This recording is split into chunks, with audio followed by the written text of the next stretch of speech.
Hello, and thanks for joining us on Comcast Local Edition. I'm Antoinette Essa. VCU Massey Cancer Center is one of the country's leading cancer institute in the fight against cancer, and they do this through research and clinical trials. And to talk about that, we're joined by Dr. John D. Roberts, MD, Associate Director, Clinical Research, VCU Massey Cancer Center. Welcome to the program. Thank you, Antoinette. Talk a little bit about the background of VCU Massey Cancer Center. VCU's Massey Cancer Center is the only designated National Cancer Institute designated cancer center in Central Virginia.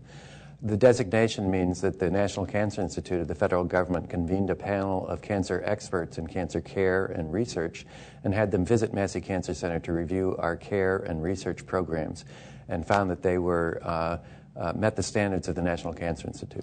Dr. Roberts, I understand that VCU Massey Cancer Center offers more clinical trials than any other cancer center in Virginia? I think that's correct. Currently, we have about 125 trials open for patients with different cancer-related problems. So let's talk about the trials. What are clinical trials, and why are they important to advance medicine?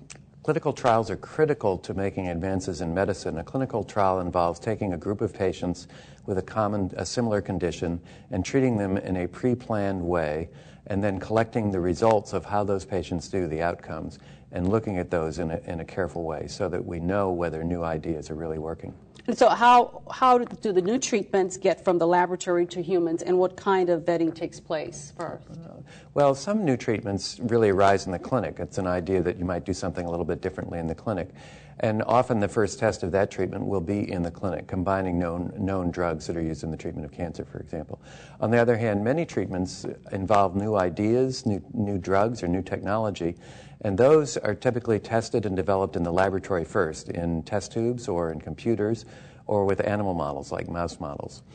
At some point, if the idea continues to look promising after thorough laboratory research, it's appropriate to try the idea out in people.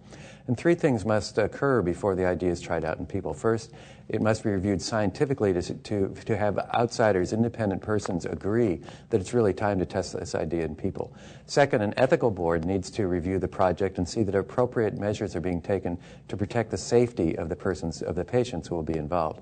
And then finally, the ethical board assures that the patients are informed that they are participating in research and that they have a decision as to whether or not they want to participate. And what about participants? Do you ever get, well, I don't want a placebo? Do you ever get, what do you say to them? Well, fortunately, Antoinette, most of our trials do not involve a placebo. Most of our trials involve standard therapies or combinations of standard therapies, and there is no placebo.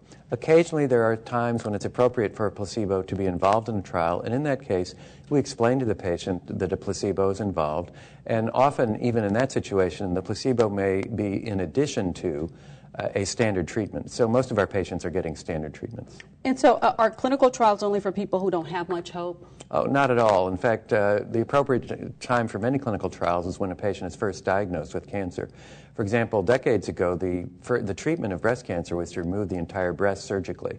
But because of changing technology, some doctors thought that we might do as well by just removing the part of the breast that was involved with the cancer.